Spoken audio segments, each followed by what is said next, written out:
இந்த என் மனசில் நீண்ட நாளாக ஓடிக்கொண்டிருந்த ஒரு கேள்வி உண்டு. சரி. எப்படின்னா, அதாவது அல்லாஹ் தஆலா எங்களை மனுஷனை படைக்கும் போது, அதை மனுஷனை படைக்கிற போது இல்லை, அதாவது குழந்தையா, அதாவது மனுஷன் பிறக்கும்போது அவனோட சேர்த்து அல்லாஹ் தஆலா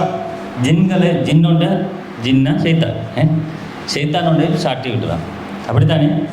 அப்போ அந்த செய்தான் நாங்கள் மரணித்த பிறகு செய்தானுக்கு என்ன நடக்குது? அவனும் சேர்ந்து எங்களோட மரணிக்கிறானா, இல்லாட்டி அவன்கிட்ட செய்தி என்னன்னு கேட்குற ஒரே கேள்வி. அது அடுத்து அல்லாஹ் தஆலா இப்போ எங்களோட மனிதனோட சேர்த்து மனிதனை ஜின்னையும் சேர்த்து தான் நல்லா எங்களை வணங்குறதுக்காக அவனை வணங்குறதுக்கு படைச்சிருக்கான்.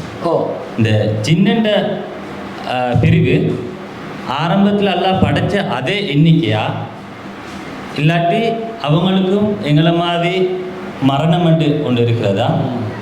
அது சம்பந்தமான ஒரு விளக்கம் ஒன்று தர மாதிரி கேட்டுக்கொள்ள. சரி. அதாவது அவர் என்ன கேட்குறாருண்டா, ஒவ்வொருத்தரும் பிறக்கும்போது ஒரு ஜின் சாட்டப்படுகிறது.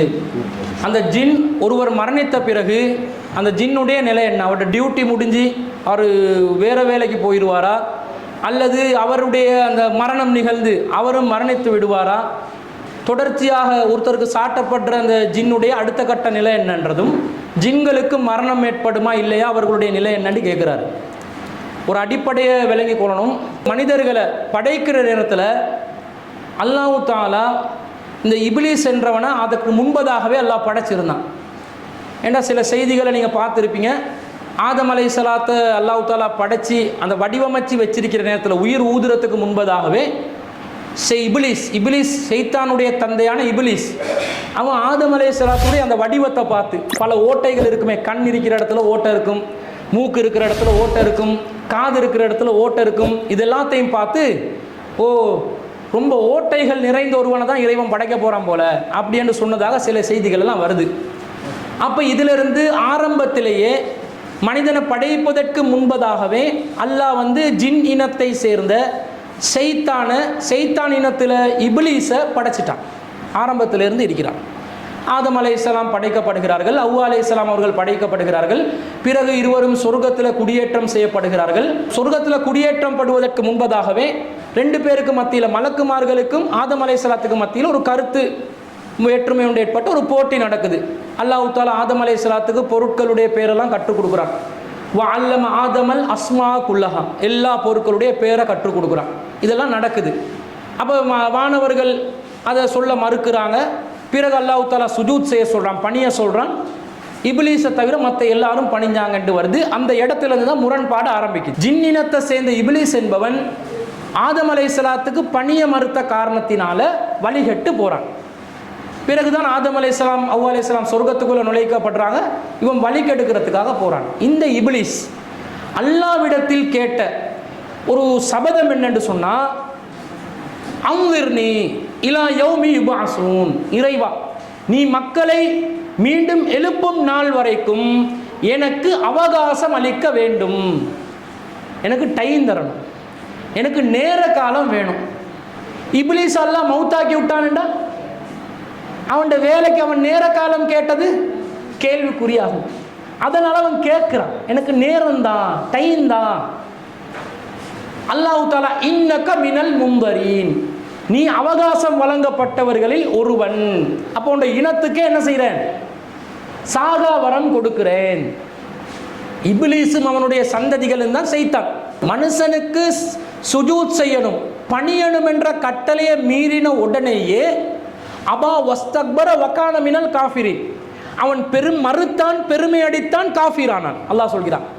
அந்த காஃபிரான நேரத்திலேயே அவன் பெருமைப்பட்டு அல்லாஹ் கிட்ட அவகாசம் கேட்குறான். என்னைய நீ இப்போ வழி கெடுத்துட்டாய், நான் இப்போ நல்லவனாக போகிறதில்லை, அப்போ நான் கியாமத் நாள் வரைக்கும் மனிதர்களை வழி கெடுக்கணும், எனக்கு அவகாசம் தாண்டி கேட்க அல்லாஹ் அவகாசம் கொடுத்துட்டான். இப்போ அவங்கள மௌத்தாக்கினா அவனோட சபதம் நிறைவேறுமா, அல்லாட வாக்குறுதி நிறைவேறுமா? இப்லீஸுக்கும் அவனுடைய சந்ததிகளுக்கும் கியாமத் நாளில்தான் முடிவு கட்டப்படும். பிறகு மீண்டும் மறுமையிலே விசாரணைக்காக எழுப்பப்படுவார்கள்.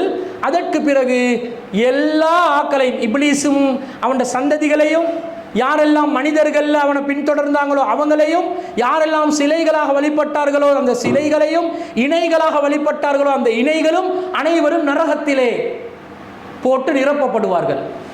அம்லஹன்ன ஜஹன்னம, நான் நரகத்தை போட்டு நிரப்புவேன், மனிதர்களையும் ஜின்களையும் கொண்டு அல்லாஹ் சொல்றான். அப்ப அவங்க எல்லாம் நரகத்துக்கு போவாங்க. அதுதான் அவங்களோட வேதனைக்குரிய அந்த இடமா மாறுது. அப்ப அவங்களுக்கு மவுத்ன்றது இல்லை. மவுத்து இல்லைண்டா அவங்களோட வேலை என்ன? நல்ல வேலை செய்யறதா? இல்லை, கெட்ட வேலை. அல்லதி யுவஸ்விசு ஃபி சுதூரின் நாஸ், மனிதர்களுடைய உள்ளத்துல வசுவாஸ் ஏற்படுத்துறது, கெட்ட எண்ணம் ஏற்படுத்துறது செய்தாண்ட வேலை. அதே மாதிரி அந்த இப்லீஸ் ஆரம்பத்தில் அல்லாஹ் கிட்ட வரம் கேட்கும் பொழுது, அவகாசம் கேட்கும் பொழுது, வல ஆமுரன்னஹும், நான் அவர்களுக்கு கட்டளையிடுவேன், வல உமன்னியன்னஹும், நான் அவர்களுக்கு ஆசை வார்த்தை சொல்லுவேன், வல ஆமுரன்னஹும், அவர்களுக்கு நான் கட்டளையிடுவேன், ஐ யுபத்திக்கன்ன ஆதானல் அன்ஆமி, கால்நடைகளுடைய காதுகளை அறுக்க வேண்டும் என்று நான் கட்டளையிடுவேன், வல யுகையிரன்ன ஹல்கல்லா, அல்லாஹ்வுடைய படைப்பிலே மாற்றங்கள் செய்ய வேண்டும் என்று நான் அவர்களுக்கு கட்டளையிடுவேன். இப்படி ஆசை வார்த்தையும் தீய எண்ணங்களையும் கட்டளைகளாக மனசுக்குள்ள கொடுத்து கொடுத்து கொடுத்து மனுஷனை வழி கெடுக்கிற வேலை அவங்களோட வேலைன்றதுனால, ஒரு கரீன், ஜின் இனத்தை சேர்ந்தவன்ல ஒரு கரீன் என்ற ஃப்ரெண்ட், ஒரு ஃப்ரெண்ட் அல்லாஹ் தஆலா என்ன செய்வான்? மனுஷனுக்கு சாட்டுவான். அந்த மனுஷனை வழி கெடுக்கிறதுக்குரிய கட்டளையை கொடுக்கறது தான் அவனோட வேலை. அவன் மௌத்தா போன பிறகு வேற ஏதாவது பிரச்சனையை பண்ணுறதுக்கு போயிடுவான். இன்னொரு குழந்தைக்கு அவன் சாட்டப்படலாம். ஒரு ஜின் ஒரு மனுஷனுக்கு மட்டும்தான் சாட்டப்படும், வேற குழந்தைகளுக்கே சாட்டப்பட மாட்டாதுன்னு இல்லை. அவன் வேற டியூட்டியை செய்யலாம். அல்லது இப்லீஸ் தன்னுடைய பரிவாரங்களுடன் கடலிலே தன்னுடைய அரிசை வைத்திருக்கிறான் என்று ரசூல் ஸல்லல்லாஹு அலைஹி வஸல்லம் சொல்றாங்க. இப்லீஸுக்கு ஒரு சிம்மாசனம் இருக்கும், கடல்ல தான் இருக்கும். ஆனா கடல் பயணம் போறவங்களுக்கு அது விளங்காது. ஏன்னா அவங்க மறைவான உலகத்தில் இருக்கிறாங்க. திரையுள்ள ஒரு உலகம், கண்ணுக்கு புலப்படாத ஒரு உலகம். ஆனால் இப்லீஸுடைய அரிசை அவன் எங்க வச்சிருக்கிறான்? கடல்ல வச்சிருக்கிறான். அவனோட பரிவாரங்களை வச்சு ஆக்களை அனுப்பிக்கொண்டே இருப்பான். தரைக்கு போ, குழப்பு குழப்பு, ஆக்களை குழப்பு, எவனெல்லாம் வழிகெடுக்க முடியுமோ அவனெல்லாம் வழிகெடு. அந்த வேலையில் ஒரு ஜாயிண்ட் ஆகுவான், ஊதியம் பார்ப்பான், வேலை செய்வான். அதனால அவர்களுடைய பணி ஓயாது, நம்மளை பார்த்து கொண்டே இருக்கிறான்னு அல்லாஹ் சொல்றான். அவனும் அவனுடைய சந்ததிகளும் உங்களை கூர்ந்து கவனித்து கொண்டே இருக்கிறார்கள். நீங்கள் அவர்களை பார்க்காவிட்டாலும் அவர்கள் உங்களை பார்த்து கொண்டிருக்கிறார்கள். எங்களை வழி கெடுக்கிறதுக்கு வாய்ப்பு கிடைச்சா வழி கெடுத்துட்டு தான் வேலையை பார்ப்பாங்க. அதனால் அவங்க டியூட்டியிலேருந்து ஓய போகிறதில்லை. நாங்கள் தான் எங்களோட டியூட்டியை சரியாக செய்கிறதில்லை. அல்லாஹ்வை வணங்கி, அல்லாஹ்க்கு நன்றி செலுத்தி, அல்லாஹ்க்கு சுஜூத் செய்து, அல்லாஹ்வோட மார்க்கத்தை பிரச்சாரம் செஞ்சு, அல்லாஹ் சொன்னபடி வாழணும் என்ற ஒரு வாழ்க்கை நமக்கு அல்லாஹ் கட்டளை போட்டு இருக்கிறானே, அதில் தான் நாங்கள் தோய்வடைஞ்சிருக்கிறோம். இப்லீஸும் அவனுடைய சந்ததிகளும் அவங்களோட டியூட்டியில் கிளியராக வேலை செஞ்சு கொண்டு இருக்கிறாங்க. எனவே அவங்களோட மரணம் என்பது கியாமத் நாளில் தான். அந்த கியாமத் நாளுக்கு பிறகு அவர்கள் அழிக்கப்படுவார்கள். மீண்டும் விசாரணை நடத்தப்பட்டு நரகத்திலே அவர்கள் நுழைவிக்கப்படுவார்கள். என்றென்றும் நிரந்தரமாக இருப்பார்கள். தான் அவங்களோட விஷயம்.